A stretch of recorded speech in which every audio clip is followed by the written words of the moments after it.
Good evening, everybody. We are going to be going through the V4R8 release upgrade coming this week.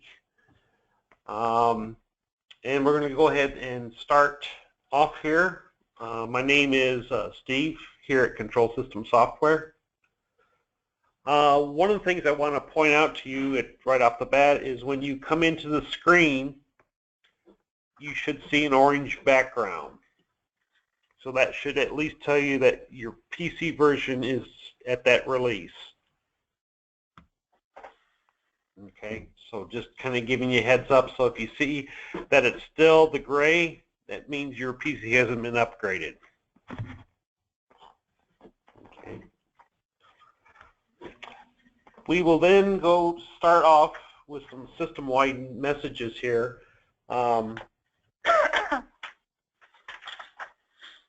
We have been running into some situations where we have been running a product, running a job, and you might get a message about allocation of memory errors. We've got some of those taken care of in this release here. There are a couple other ones out there that we're working on here, but just to let you know that we're starting to reduce those memory allocation errors. So just giving you a heads up on that.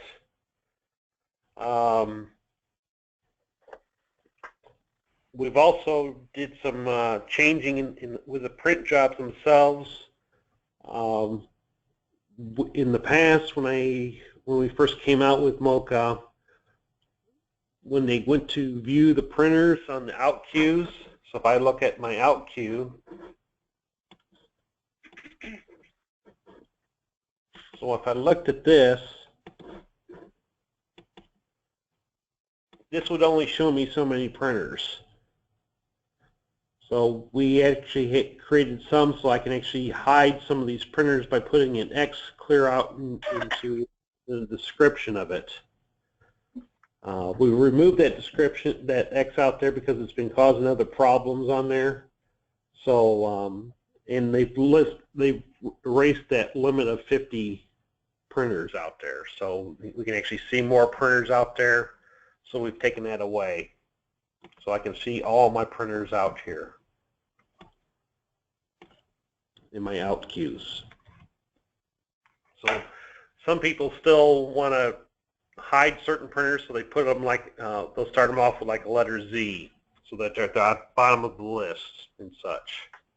So that's still fine and everything, and we're good on that here.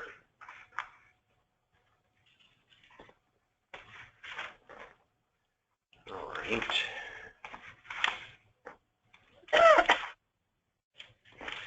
So somebody else has got a cold too, huh? Lots of us do. All right.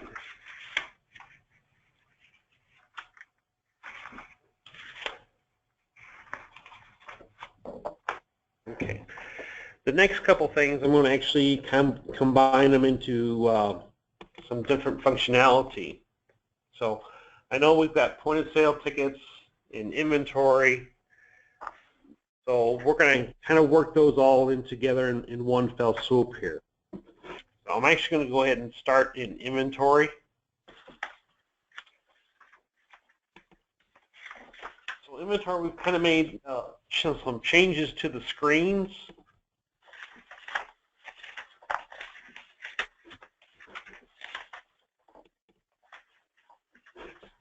One of the things that we've done here,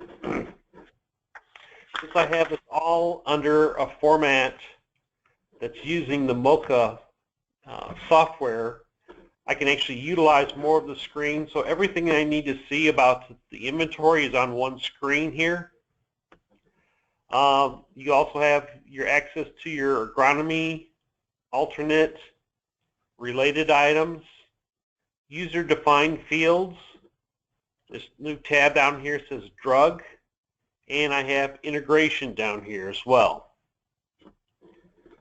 The other thing that's kind of important here is we've actually got this product type up here at the top. Okay, so going into the inventory, here's my inventory description. Here's some more fields for the description, because those can get long when you're talking specifically about seed products. Here's my paper, my product type. It's a drop-down list, and we've actually added drug as a product type. So what this does, when I have a product type of a drug, this enables the drug tab to be used.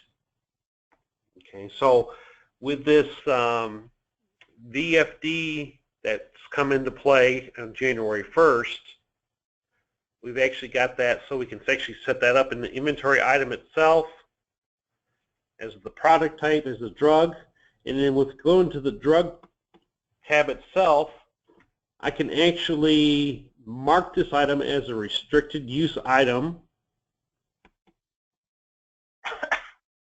I can add a manufacturer, and I can also tack on a document here with this, so that it has some information that on that particular product too. And so specifically with VFDs, if I go ahead and print it, it will go ahead and print that document with that product on the point of sale. So when we're talking drugs, that's what we're going to want to do in that situation here. Steve, is that the prescription that's required now for animal drugs? Is that what you're talking about? Yeah, it's the veterinary, yeah. Okay. Yeah, that's exactly what it is. Veterinary and feed directive. Yep. I just know as a VFD. Okay. So by making this as a restricted use here, only those people who have VFDs on file can buy that product. If you try to sell it to somebody that's not on the list, it will not let you sell it. Okay. So I'm going to take that off for right now because I don't want this as a drug.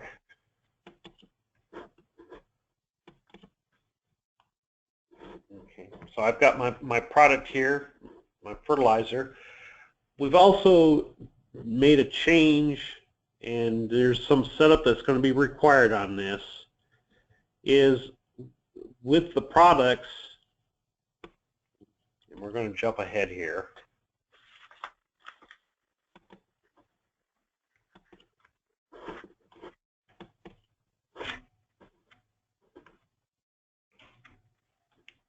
So I'm going to do a brand new work order here.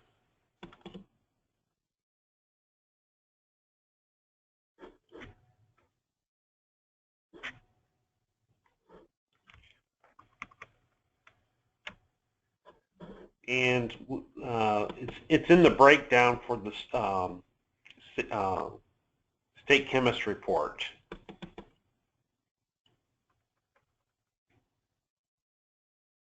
Okay. So when I have this breakdown, I can actually, I still have my NPK factors, and now I can actually have additional factors out there as well. So I've always had the capability of setting these up, but now we've actually given you 6 more breakdowns on this chemistry report. So like I said, this requires a little bit of setup ahead of time, but if you're interested in this, let us know and we can actually help you get this all set up and such.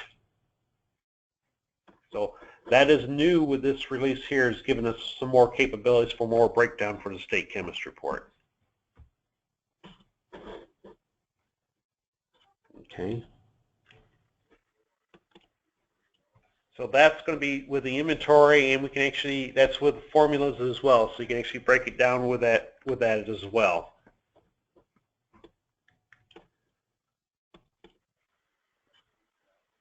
Okay. Now, the other thing I want to talk about is and I'm going to do this here. I picked just a generic item here, and I'm going to mark this as a drug.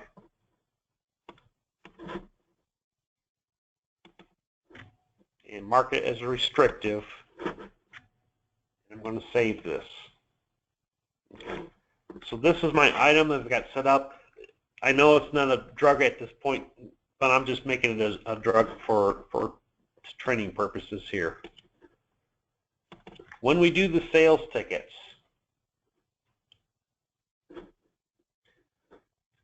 so if I try to use this as in here, when we're doing VFDs, got my ticket information here I'm creating. The one thing I will point out to you is I do need to have a work order type. Okay, so that is part of the whole process here. It must be a feed order. So I've got my order type in here. Even though it's a point of sale ticket and maybe going right at the counter and such, I still need to have an order type in here. I don't have to create a work order for it. I'm going to change my customer real quick here.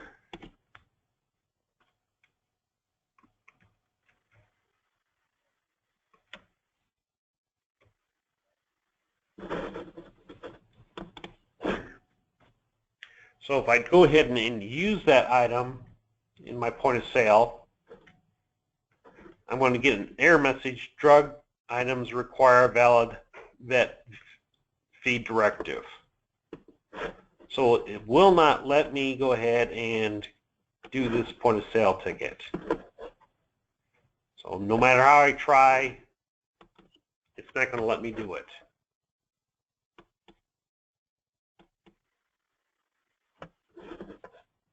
But if I do go back here and I put in a valid customer,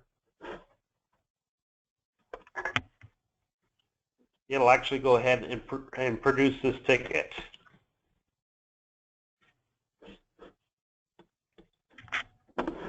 And what it will also do on the point of sale ticket that gets generated,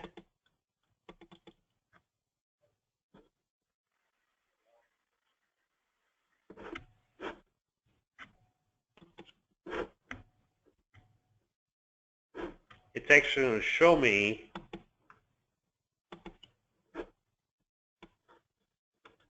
my VFD and when it expires on the system. So that does print on the sales ticket itself.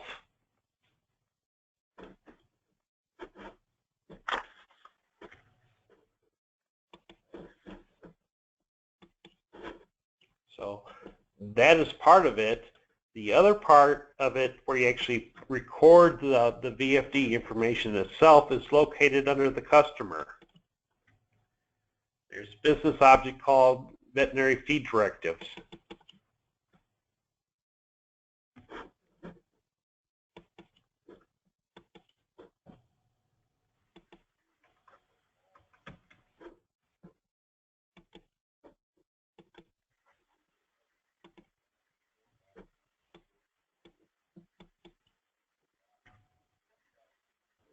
So if I go ahead and take a look at this,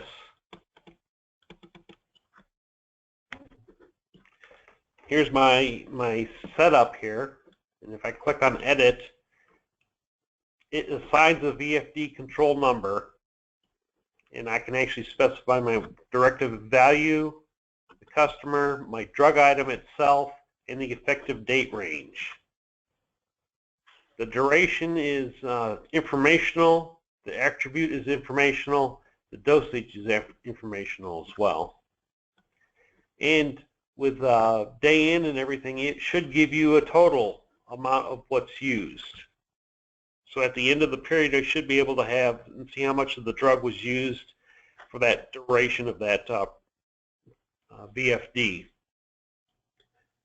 You also can turn around and take that VFD and import it into the system here, so you can actually view it through the documents.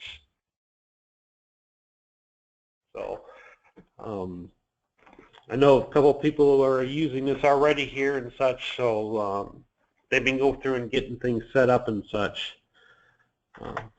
There's really nothing to it. Go ahead. Have you guys worked with automating, pulling that information in from someplace like Global VetLink or something? Not at this present time here. Okay. I don't see why we couldn't. We just have we just need the basic information itself.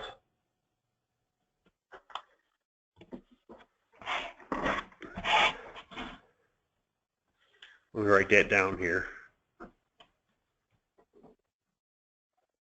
So as you can see, as I added it, it's just the same information. It's what value I want to give it, customer, the drug item, the effective date range, the duration, an attribute, dosage, and I can actually go ahead and search for a document and attach that with it here.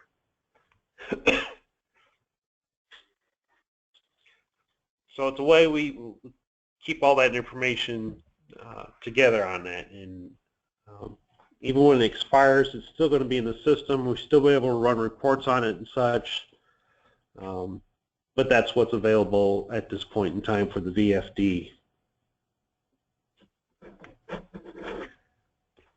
Any questions on that?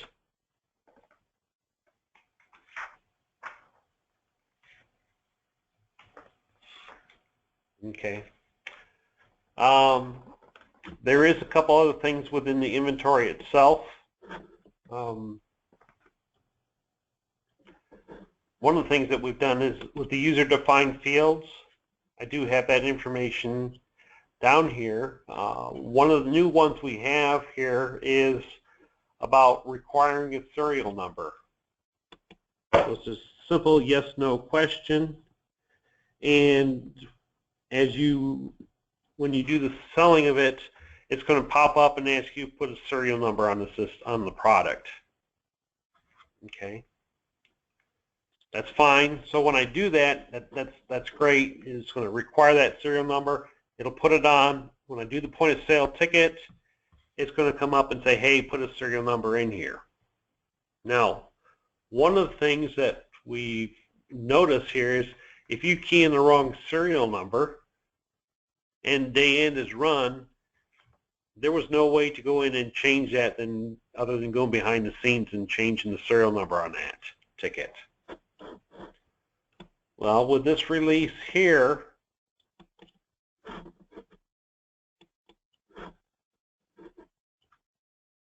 we've actually have a new tab that shows up when I look at my sales tickets.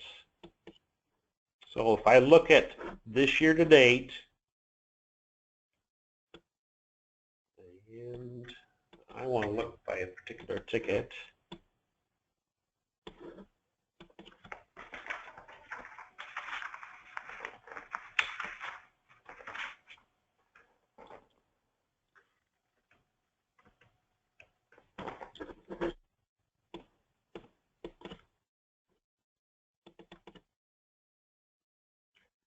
The new tab will be called Change. Okay, so this allows me to change just some basic reporting information. It doesn't change anything as far as the items. It doesn't change anything as far as accounts receivable goes. All it does is allow me to go in here. If I click on Change, it's going to allow me to change applicators. It's also going to allow me to change the serial number. I cannot change the items on the ticket itself. They've already been updated, but I can just change the serial numbers on them. So again, I can change the applicators. I can also change some of my order types, sales representatives, crops, farm and field mixing units. But I cannot change anything else on here. So if you're in the open area, you will not see the Change tab. It's only there for any tickets that's already been updated. So if I do need to change the serial number, and it hasn't updated yet, I can go into open sales tickets and change it through there. Anything that's been updated, I'll have to come in here and go through the change tab. So that's new with this release here.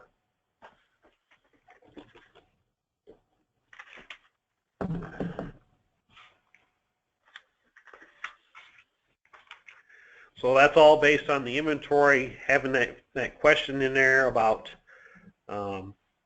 user-defined fields require serial number.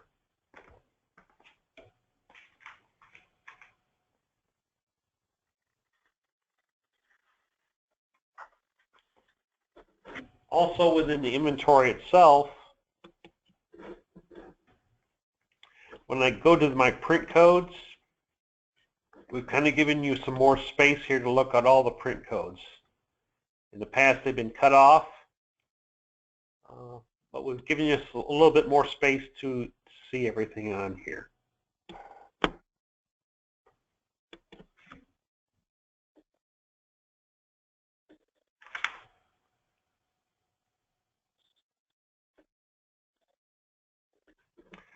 We've also, under here, under the agronomy tab itself,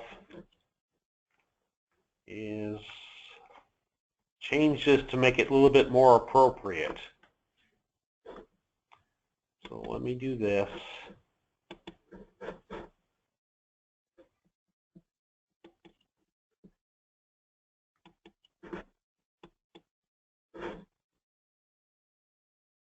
Okay, select face. Okay. Now if I look at the agronomy tab, it's only going to show me things that relate to it as a herbicide. If I select the fertilizer, it's only going to show me what relates to as fertilizer. It's not going to show me everything like that. So we've kind of made it a little bit more customized.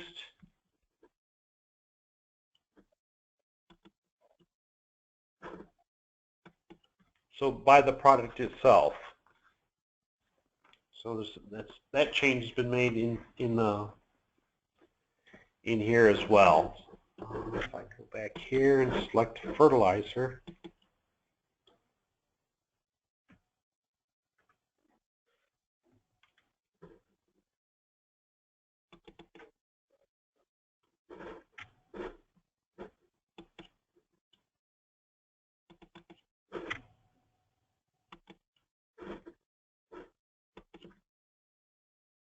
so here's my information. I go to agronomy. Okay. And it's going to give me my factors here. Since I don't have the other 6 set up, that's why it's empty. But it's more related to the fertilizer itself. So we're kind of basing it on different product types here. So the product type is going to be important going forward here.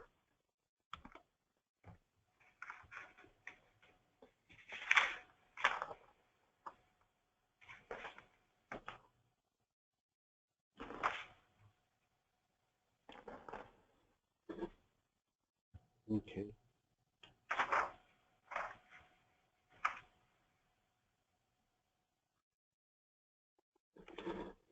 Also in here in the point of sale area here is when I have sales contracts and I go into view the history on it, if a product has been returned, it is now going to show as a negative on the history. So I can actually see that as a negative coming back into that point of sale contract.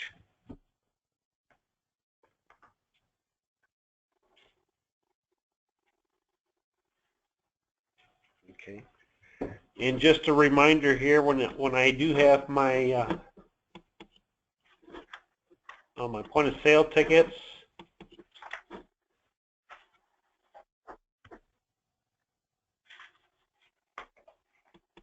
so we'll go back to open here real quick.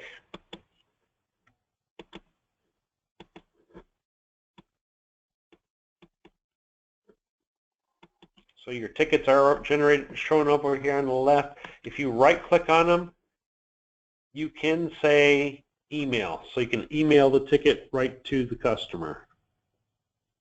Or you can do a group of them. So if I highlight a couple of different tickets for that same customer, right-click on it and email it, it'll go ahead and email to that customer. Does it email them as multiple attachments or as like one multi-page file? Multiple. It's one for each ticket Okay. at this point in time. Okay. That question's been raised, and if you're selecting multiple, I would think it'd be nice to do it all as one ticket. If you're doing a whole bunch of them, yeah, it'd be nice to have one multi-page file Right. generated. Correct. If you're doing 2 or 3, that's no big deal, but if you're doing 10 of them or 20 or 50, it could get overwhelming Yeah, for the absolutely. recipient.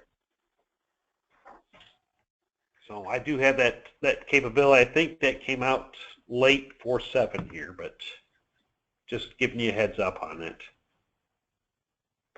Okay. Any questions on that so far? I do know they've made some tweaks into our analysis screens. So for my point of sale contracts analysis, we've kind of done some things so I can remove some, I added some searches. If I look at, so here's my customer. I also have the option of selecting it, when I select that customer, to select them as a decision maker. So I can see everything for that customer, whether you're using decision maker or not.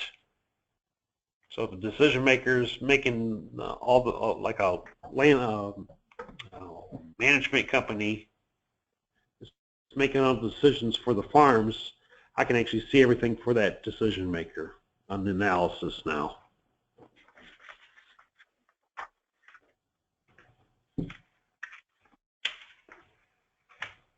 Okay.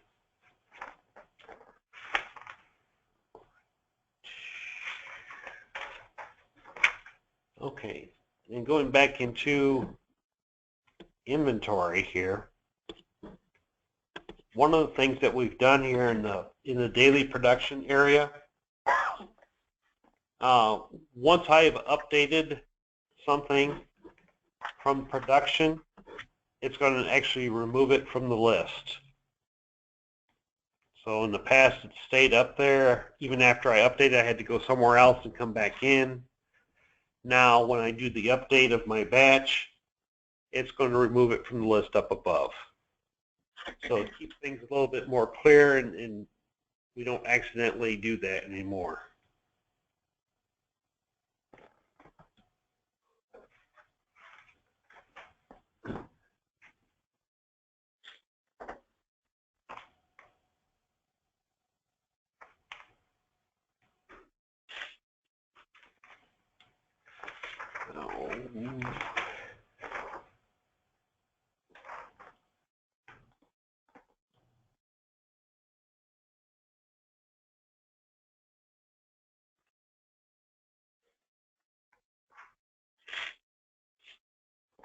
All right. Any questions so far?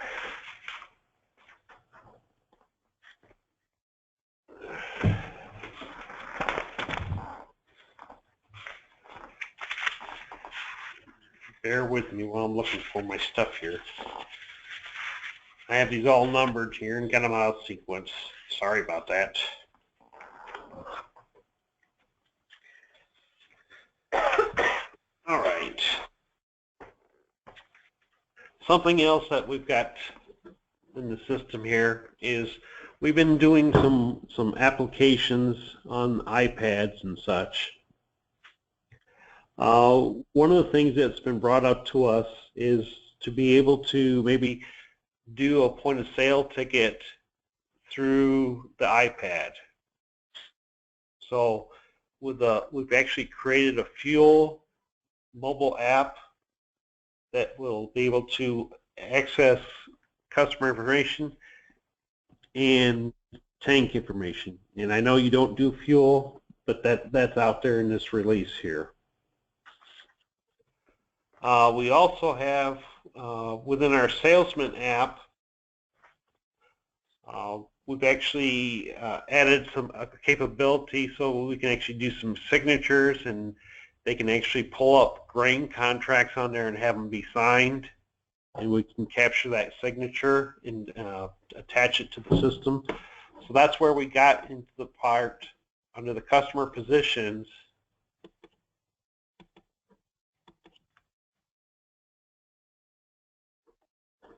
If I pull up a contract,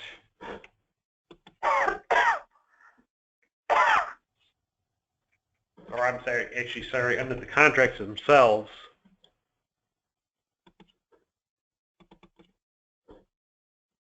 that's where this signature tab come in. So if I actually had an iPad with a contract on it and the farmer signed it iPad, that would capture the signature and show it right here. I don't want to click on it because if I do, it's actually looking for a device that's attached to it. I don't have that device hooked up to this machine, so if I click on it, it's going to kick me out of the machine. So we'll stay away from that at this point in time, but that was the whole purpose of the signature here, so I can actually see the actual customer signature on the screen itself.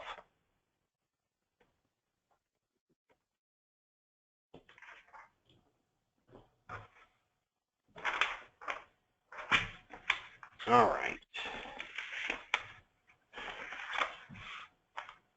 Next area here.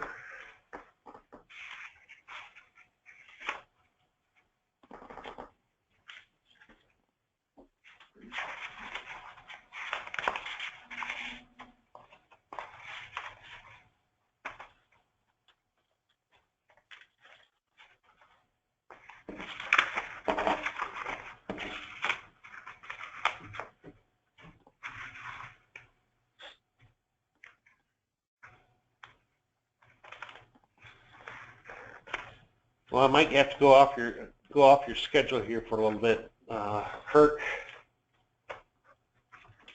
That's fine. All right. Next area I'm going to go into is going to be the scale interface. Okay. So we've made a few changes in the scale interface. In that, when you exit out of the scale interface, it's actually going to go ahead and do a backup. So you'll probably already have this here, but this is actually part of the 4.8 release. So we kind of we backdated some of the things to give you this capability. So we can actually do a backup. So this saves all your settings, your ticket number, so if the PC does go down, you can actually restore from this file and you're back up and running here. So that was included in this actual 4.8 release. We also had some issues where if I am actually working on a ticket and I double clicked on it, it would change my grid size. So we've actually done something to get rid of that in the system.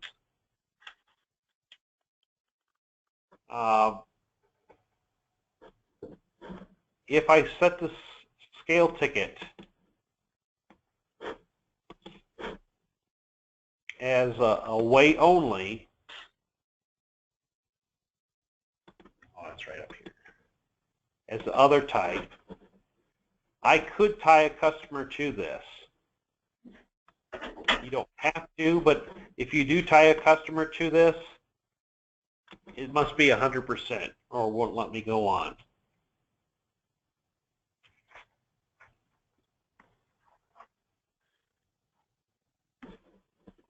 With this release as well, we've actually made it a little easier for you to, oh, sure. She didn't give me the right version. Within the setup, I can actually specify it gives me more options of what I want to show on the screen itself. So if I didn't want to show certain things, I could check those off. If I want them to show in different spots, I can kind of rearrange the way things show up on the screen here. Hey, Steve. Yes. Right now with those way-only tickets, they still just live on the scale. They don't get transmitted back to the I-Series in any place, do they? That is correct. Okay. They have their own series of numbers, and yes. Right. Just double checking. Yep, correct. We've also allowed you in here to specify certain printers. So if I go back,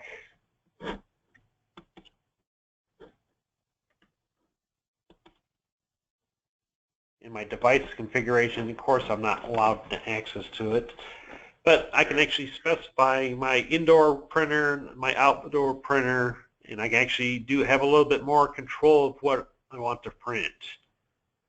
So if I have an outbound printer, I can actually print that on the outside and such, so they can actually pick up the papers and such. So we have some control, a little bit more control of the printers with the scale interface with 4.8.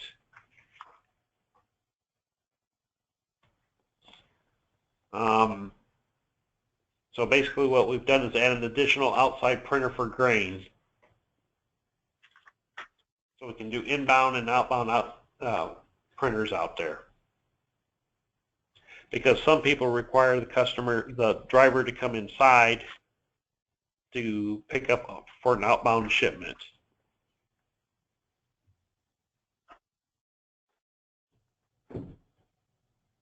We've also set up within the site definition whether or not how you want the default to be on the driver. If you want them on or off, you can set the default in this release here as well.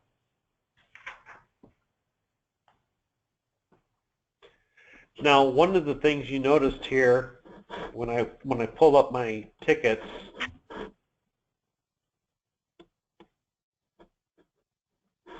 maybe.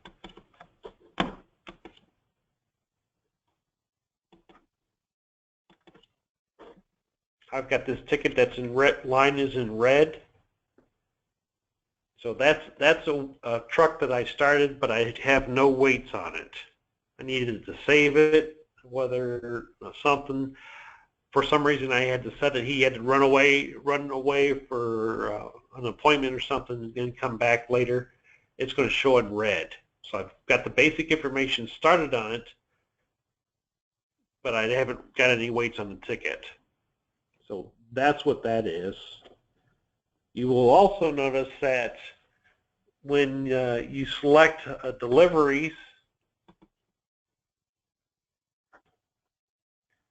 and I do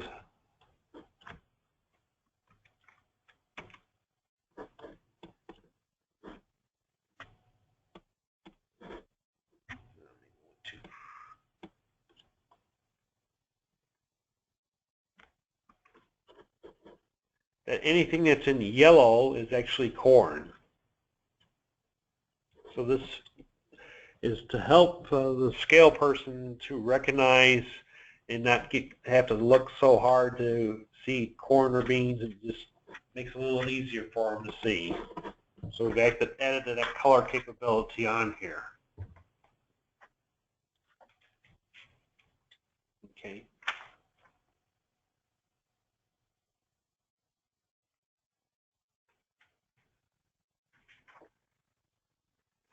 All right.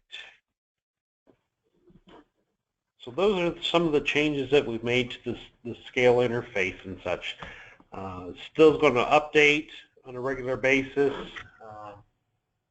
You can set that up in the system so that after so long it does an automatic update, or you can actually have the customers or the different branches make sure they export every so often.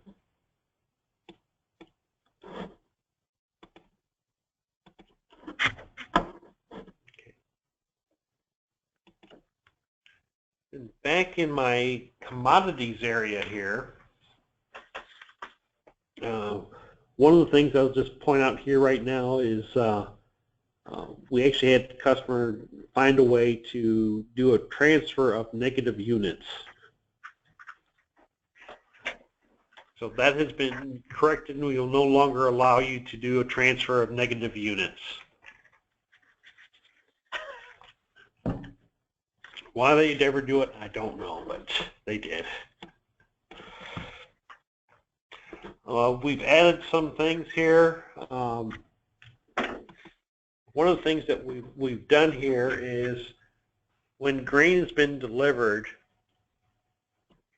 some people have comments on the delivery.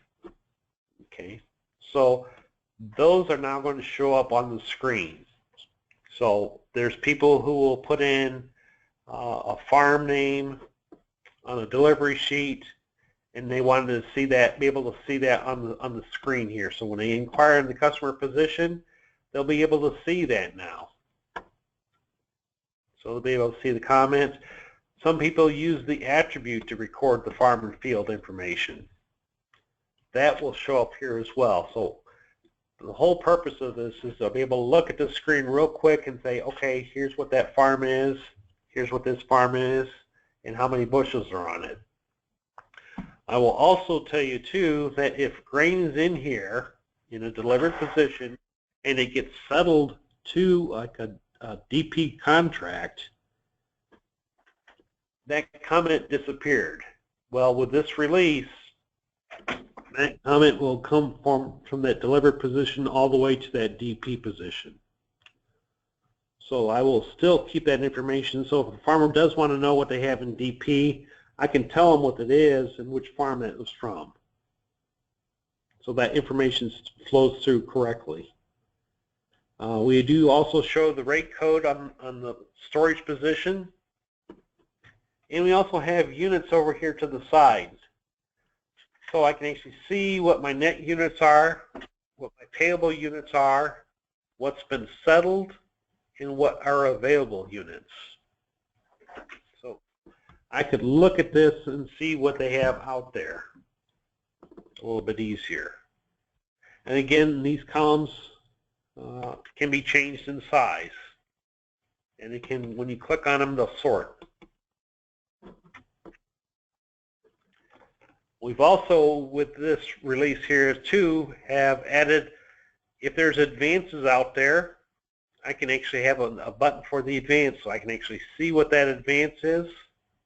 I've got the position out here, I double click on it, and it brings me some information up about that advance.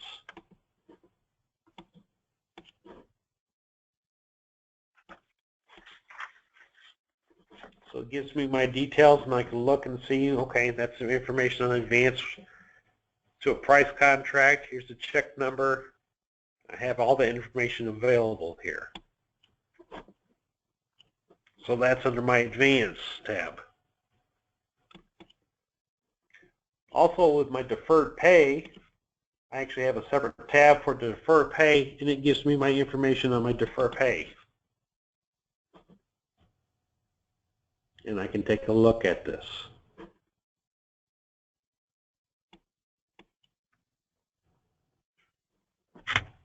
Okay, so that's a couple of things that we've added to the Inquire customer position here.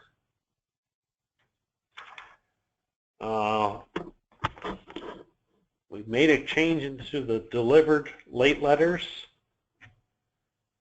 So that now, as I'm looking at this, I can actually click check all print. Okay, so I can do that, and it selects everything to print delivered letters.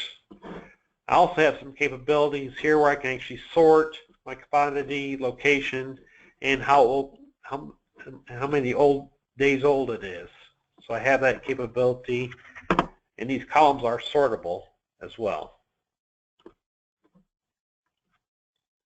So the reason it's sitting here as highlighting this column is because my setup, I'm saying look at the first load. If I'm doing by average loads, this column would be highlighted. So this is company-wide, how I've got my setup on how I want to see loads on my deliveries here. And of course it has some some old days out here. We haven't done a whole lot with that, so just showing you some information out there on that. So that's been added to the delivered late letters. Again, it's a nice thing to look at and just make sure that grain doesn't sit out there too long. Apparently we need to do a better job in here on that. Okay. Inbound settlements.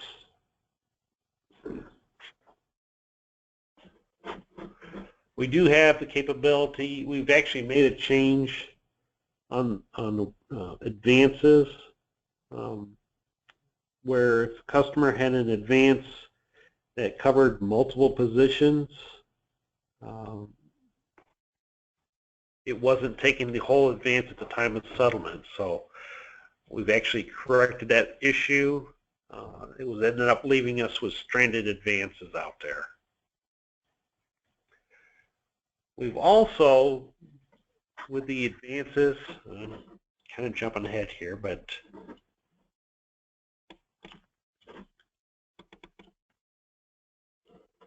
we've actually revamped the whole advances. So when I look at the details, I see a more clear screen here of the information. I can also edit it. And it's in the new format here. So I do have that information available.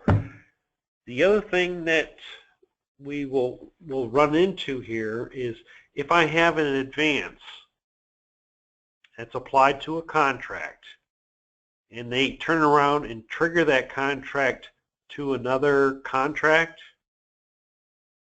there will be a message that shows up at the bottom of the screen saying, hey, this contract has an advance on it. It's just a warning message, but it'll allow you to continue on, but at least you're going to see a message that shows up at the bottom of the screen saying, hey, there's an advance on this. Are you sure you want to do it? If you're going to do that, and you want to make sure you go back into the advance and move it to the right contract. So just giving you a little heads up on that. People were triggering contracts and not paying any attention to advances out there, and we were getting stranded advances out there.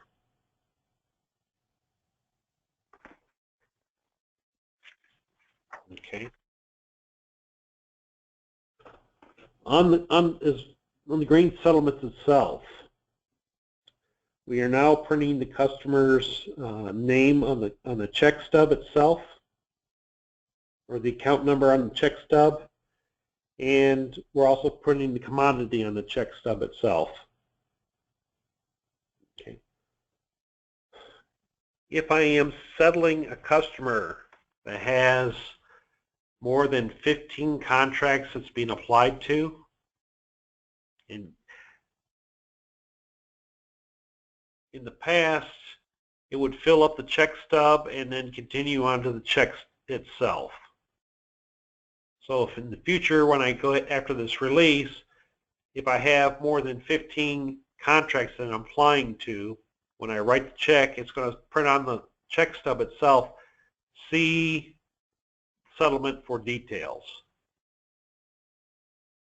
And then it won't waste a check, and we won't have any issues with that check. You don't run into that situation with 15 contracts, do you? No, Okay. not yet. Not yet. They're selling 100 bushels a week. Yeah, yeah. Okay. Another thing with this release here as well is scale tickets. So with scale tickets,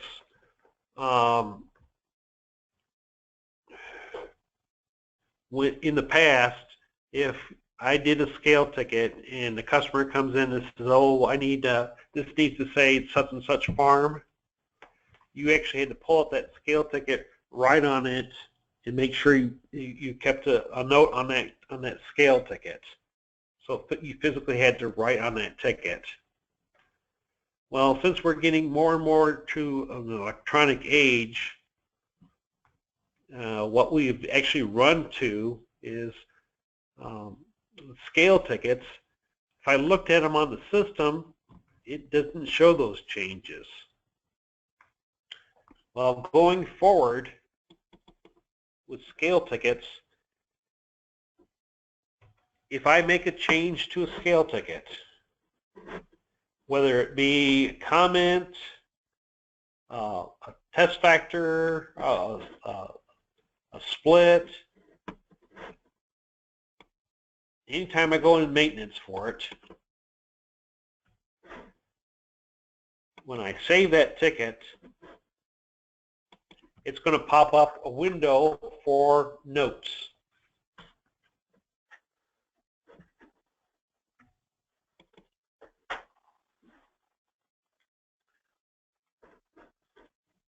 And I can actually type in what I'm actually going to be changing here.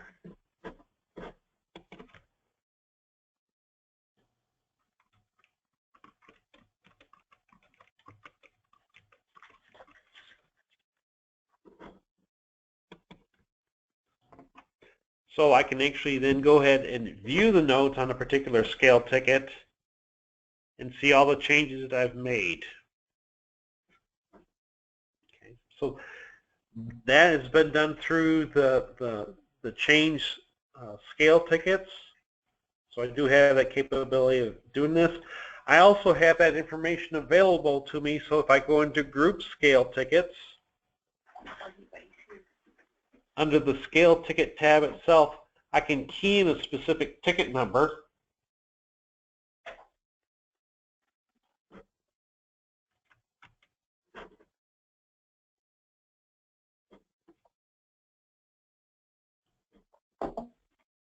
And search on it.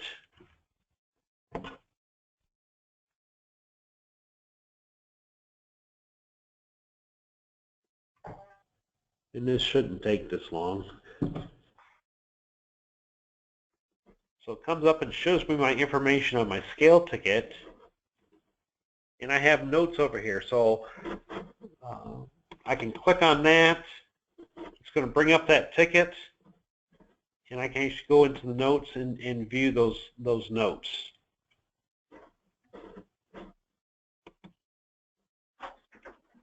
So the whole purpose of this is to be able to have maybe have an examiner come in and he has scale ticket question, wants to look at particular tickets. We can actually pull those up here. If we had the control scales, the PDF should show up here on the right hand side, so they can drill in and see the original ticket, and they can also see the notes, and then they can see who it went to.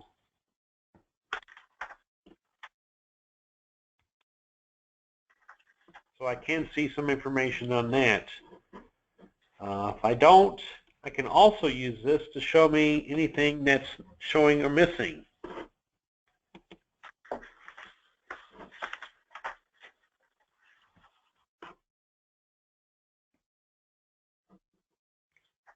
So these are missing tickets out there. They've got notes.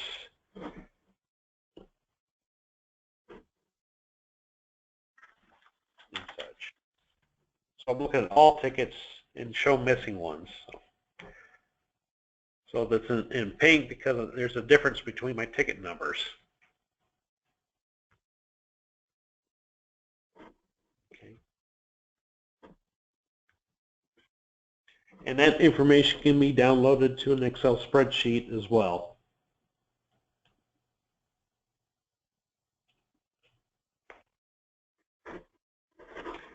And even if I go over here to the notes, I can right click on it and I can edit that note. So I could put additional information in there as well.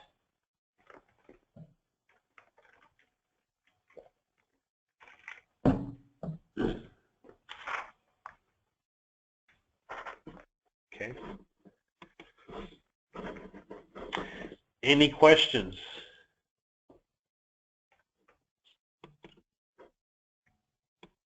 Okay, we will continue then in the outbound side here. Within the contracts themselves, we've added some columns to the instance list.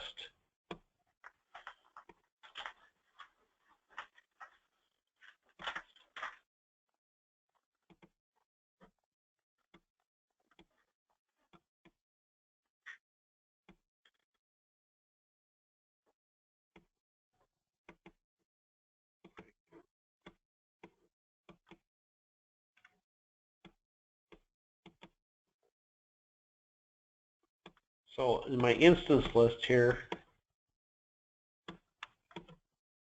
we've added some columns at the end that shows you your price, your basis, and your cash price. So it shows you your futures price, basis, and then cash price. So you have one spot to look at that instead of having to drill into the contract itself. So those columns have been added to the instance list here for the sales contracts. We've also added in here, so if I pick a contract, I could view the contract in the PDF format here. So that capability is available as well. That's just been added to this release. Okay. We've also made a change so that when I do outbound settlements, if I accidentally hit exit while I'm in the middle of a 20-page settlement, I'm on page 19 and I hit F7 by accident, it's going to come back and ask me, are you sure you want to exit? So you can actually say no on that, and it'll leave you right where you're at. You can say yes, and it takes you all the way out of the settlement program unless you start over again. So that was a request from a customer, and we went ahead and added that in here real quick for them.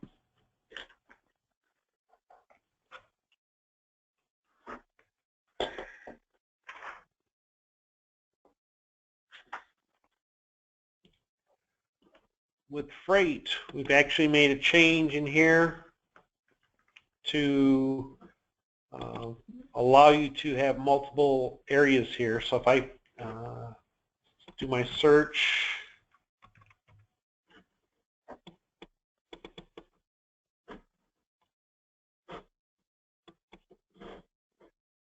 and I go to pay these,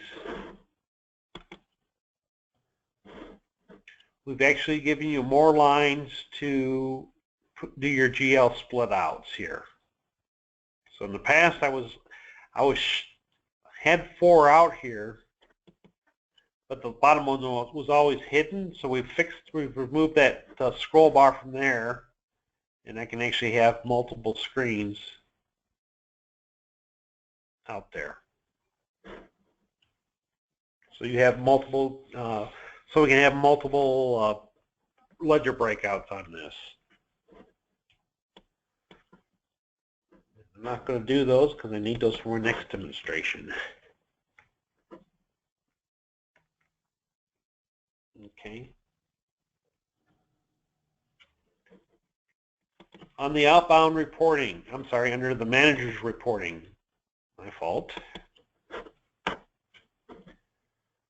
Under the market position listing, we've actually made some changes to that so that it wasn't taking into consideration collateral receipts, nor was it taking into consideration basis that had been delivered.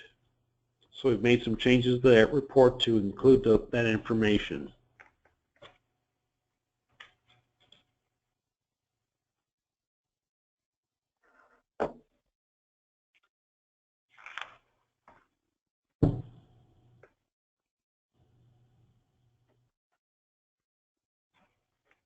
Okay. So that's the changes we've got as far as commodities go.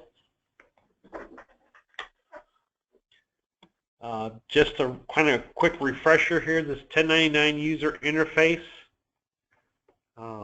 This allows us to see what the customer has done for a particular year. So It's kind of a nice, handy tool to see what's been settled, what's been deferred, what's been advanced, and what's going to show up on their box 3 of the 1099 itself.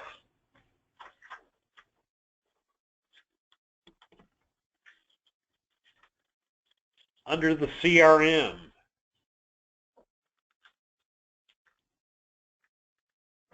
one of the things that we've done is if you have restricted or secured accounts out there and the person doesn't have access to them, they will not be able to see those tabs show up here. I don't think you have any restricted or secured accounts out there, do you, Ms. Carol?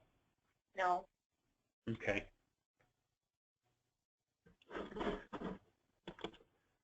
So you shouldn't have to worry about that. We've also in here under the grain positions, we've added the tab for the defer pay, so I can actually see that from right here as well.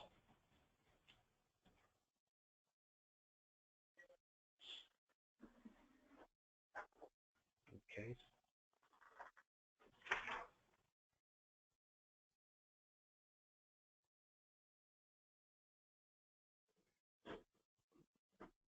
Within the customer itself, if I need to set up a brand new customer,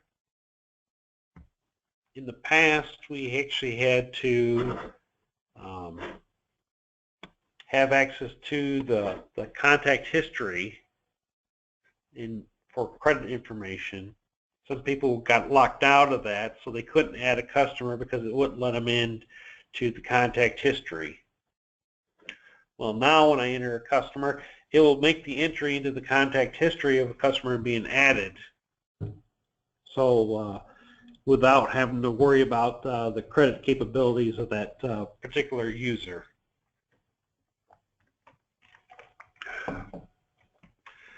So if we set up a user not to have access to the contact history, then they were running into problems when they were adding new customers, so that's what we did to clean that mess up there.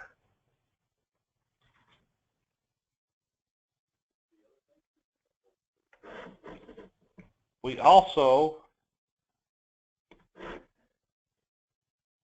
added in here the credit lockout code. That was taken out by mistake and it was added back in. So that's back on the screen too. Within the contact history, so you can see here it's been set up. It tells the user. If I do a brand new one here,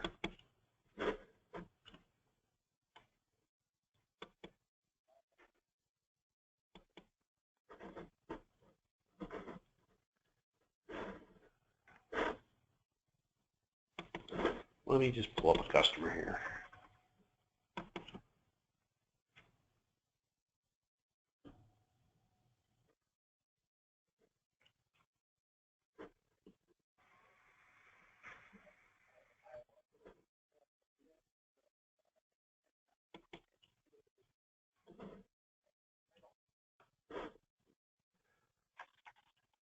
So we can have information on this.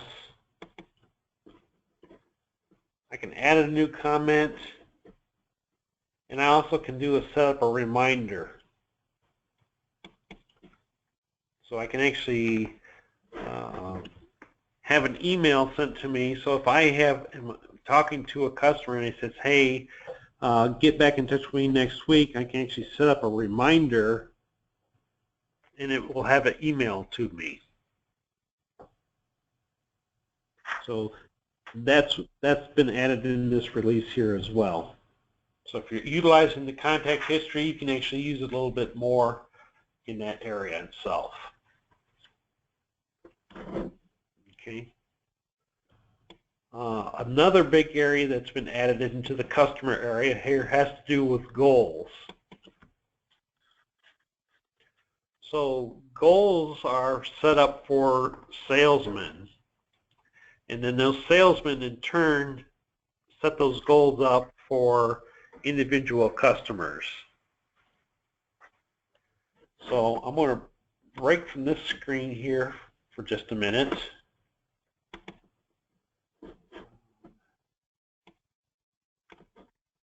And show you what it looks like.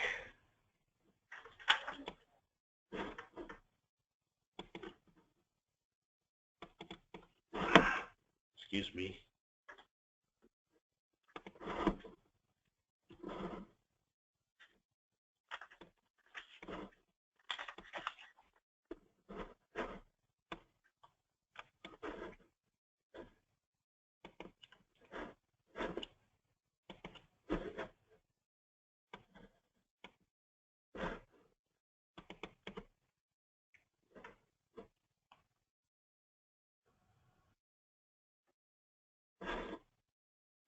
But the whole purpose of the goals is you can sit down and assign the salesman to his goals and then turn around and that salesman can set goals for the individual customers.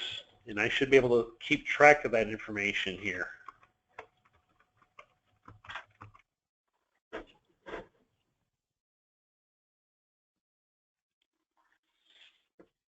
And I've been playing with this on our machine here, so that's why I'm switching over to a different machine here.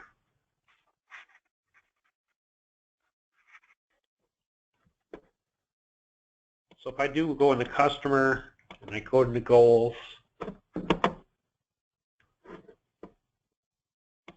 I can look for a salesman and my information is gone.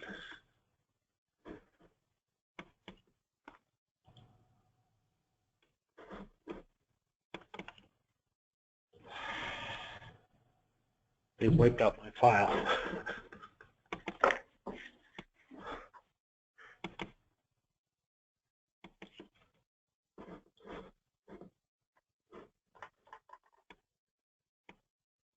Okay. They cleaned up my data, but I could actually go through here and look and see, okay, here's my sales rep. Here's what the sales have been so far. Here's what's been budgeted. What's my goal? I can see what's been booked, priced. So I can actually do some keeping track of some information for my salesmen and such. So that's what the purpose of the goals is, to keep track of that information and have it available and everything. All right.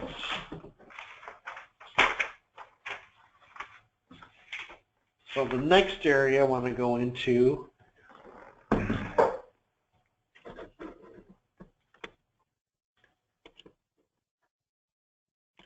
so on our agronomy records, within the field information, we now have created a process to import shape files in the system. So that capability will be available to us with this release here. That's under my farm information here. Okay. We've also made some changes into my accounts payable. A couple different things. Within the vendor itself, we kind of revamped that whole screen. So when I do look for a particular vendor,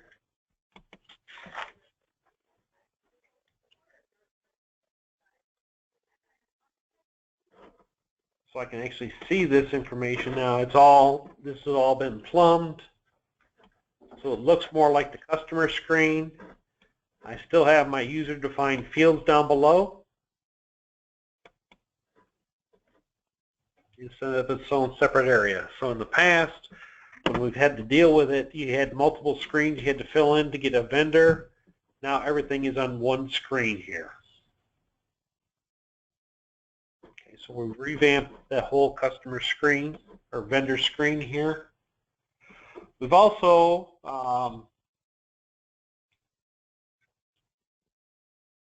if I try to add a new vendor and I leave the country blank, it's going to give me an error message, missing country.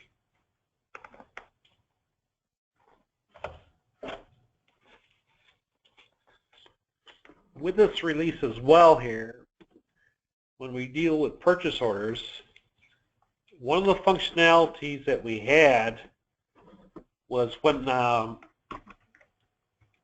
if for some reason there was not, let's just say it's after hours, it's on Saturday, and nobody's in the main office to set up a new vendor, I could, in the past, put 5 9s in here.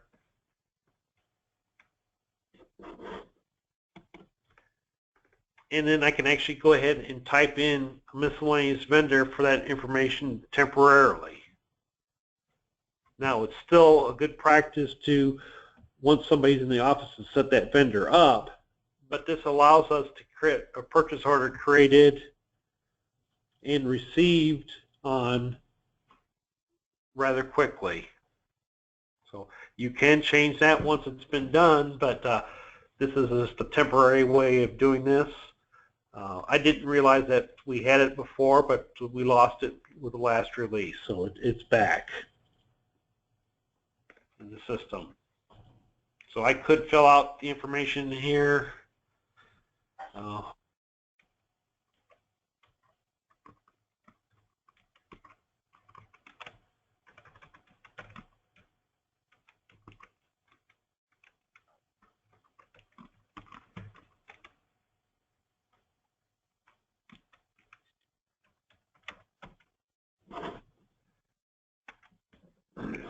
And it comes up and shows right on the purchase order itself. So it'll allow me to create the purchase order. And again, it's vendor with 5 9s in here. So that was gone, it's now back.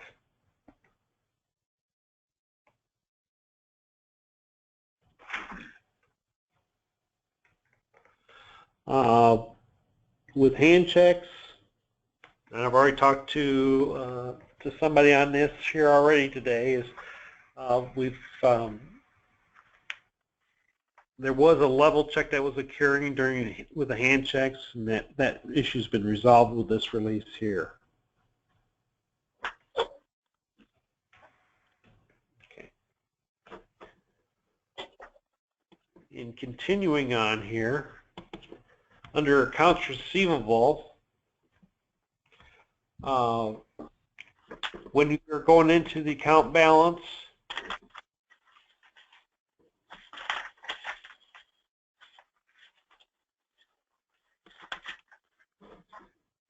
there was some issues where if I double clicked on this, it was giving me a fatal error, so that's been cleared out.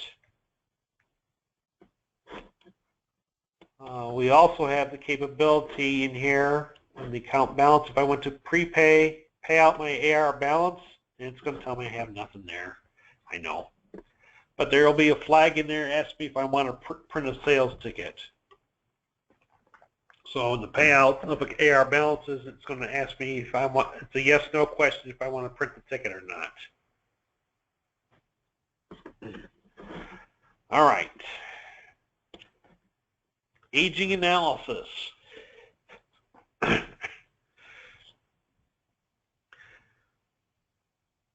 When you click on aging analysis, there will be a new section to select from. It's going to be able to allow you to select by area. So if you're using the area within the customer, you can actually go and look at the aging analysis by the area. I'm not going to click on it because it's going to error out on me because I got a problem with my side here.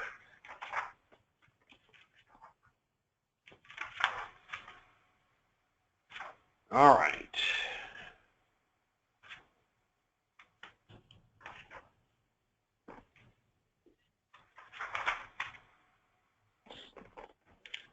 One of the next other things I will point out to you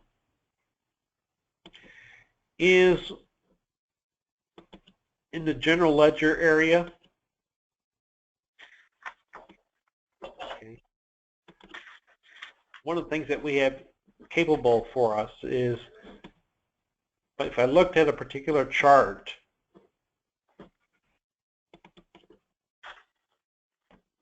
Okay. If I am not using that chart anymore, I actually had to leave it out there and kind of mark some reason that, hey, don't use this chart. Well, in the general ledger setup, I can actually mark that as a D for do not use. So by doing that, when I go to review balances and transactions, and I try to look at that ledger account, it's all going to show up in green. So if that has been marked as deleted, I can still see the activity that led up to that point where I deleted it, but it'll be marked in green here. So it's an indication to me that that chart is no longer being used.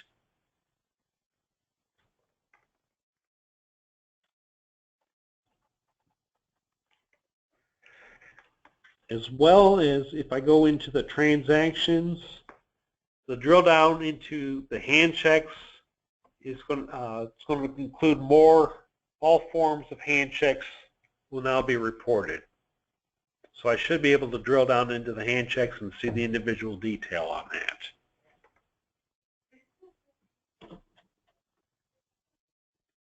Okay. Integration Center, we've actually done some things in there to for feed orders from Safe Data. So we can actually import that information in and have that system update all the way into the into our system here. So it receives the new process to create work orders from feed orders by importing from Safe Data system. So it'll come up, show me what's being imported. I can accept those items and actually import that information into the system here. So that's what the Integration Center does. It also, we're actually working on with some other customers where they're actually importing scale tickets from terminals. So instead of hand keying in the tickets, we can actually go ahead and import some of those tickets right into the system. If they're direct ships, we can actually go ahead and get those tickets put into the system a lot easier by just importing them. And while I've got you on this one here, just a quick question here that's been bouncing around the office here. If you have a direct ship ticket, which discount schedule do you use on that? Is it your schedule or is it the terminal schedule? Usually it's the processor's schedule, because that's the way I think we usually sell grain. It's destination, weights, and grades. Okay. Okay. That's a question somebody else has. Sometimes they have it where it's based on their own discount schedule instead of the terminals. But it just depends too. If we if we quoted the farmer a special price, if we quoted him a direct price, or if he gets the regular price, that it was our discretion to direct ship it to the terminal processor. Okay. In that case, it's based off of our discount schedule rates. So then when Mel does that outbound settlement for the direct ship, she makes sure she selects the correct discount schedule. Okay. So one other question here, how often does that happen where you're using your schedule instead of the destination? Not too often. Right now, it's just a few, it's a few of them, yeah. Okay. So we're looking to do some work on that here, and we're also doing some work on weight and inspection fees as well. Make sure we get those recorded and such. Okay.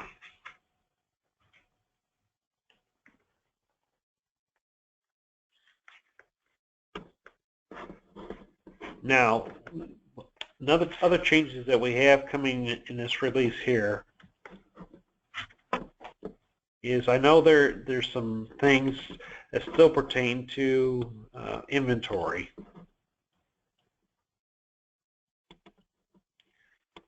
And one of those is we can actually set up seed item attributes. So I can have all that information set up here. So I can have by variety, traits, treatments, seed size, and package size. So I can get all that information and get that recorded. And when I sell that information, I have something to go back to and look and see what we have on that. So there is some things, especially with seed items, where we have that information here.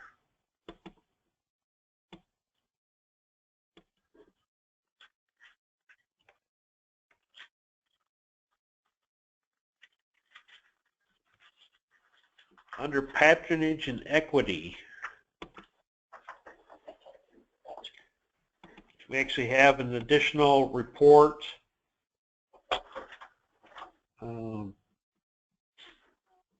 So you can actually export the equity into a mail merge.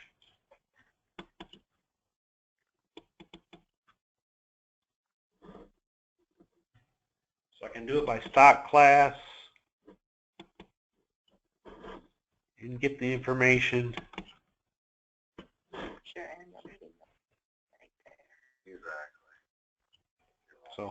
So there's some ways we can get some information on that and get into a mail merge. So we can utilize that. So that's a new report that's been added on here. We also allow the transfer of equity so that if they have one class of stock and you want to transfer it to somebody who has a different class of stock, it's going to take that into consideration and move it correctly. In the past, it would, if I transferred it from a class A to a class B, then it wouldn't let me do it. It would just say A to A, B to B. Well, now I should be able to transfer the deferred equity from class A to a class B and vice versa. So that's with this release here as well.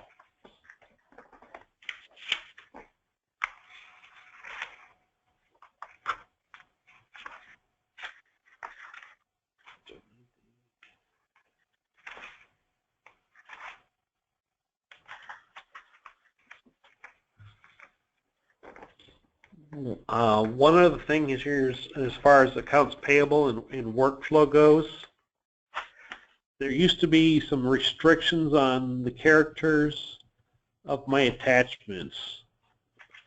Those have been cleaned up with this release here, so I should be able to do attachments of information to AP invoices and not have to worry about those special characters.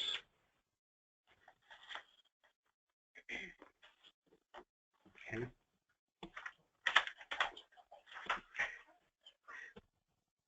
All right. Is there any questions out there?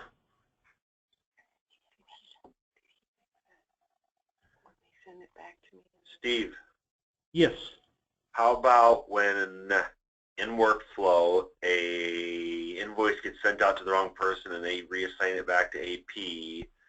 Can AP then reassign it to the right person without having to first save the file, delete it, and recreate it? That is actually in test at this point in time. Okay. That's actually coming out in the next release. Why don't you write a backwards compatible version for 4.8 as soon as it's ready, okay? We probably can on that one. We probably can. Awesome.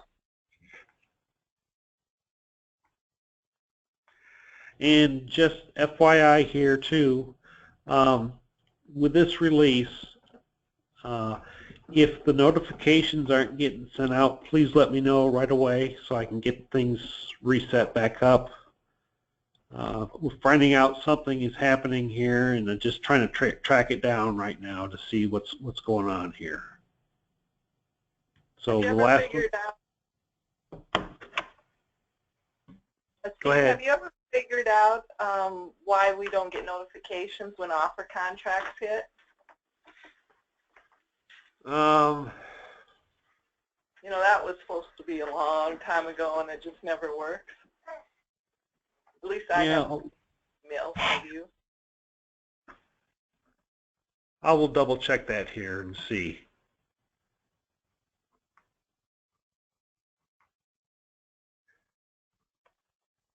I will play with that and see where we're at on it. I also talk to the programmer too and see what he knows on it too. Okay.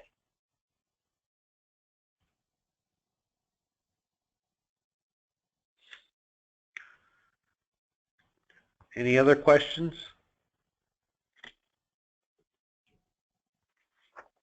Okay. How With is that- deferred pay contracts coming that you can settle early on part of a deferred pay contract?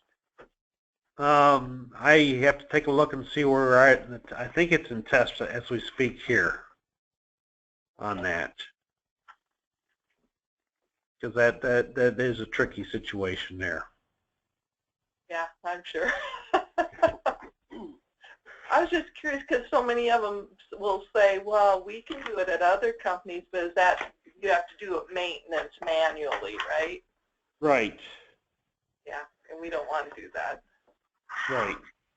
Too much room for error. Right. And then especially when you're dealing with 1099s and the box 3s and everything, you want to handle that correctly as well. Because again, if we just got that taken care of. Yeah.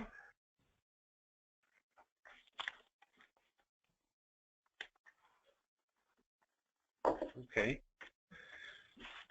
If there's no more questions, then we'll just go ahead and call it early today. Time to go home. Thank you. Yep, thank you much. Thank you. I will get this video out to you, Kurt, as soon as I get it converted here. Do you Awesome. have an answer on that 1099 question Deb asked? She gave me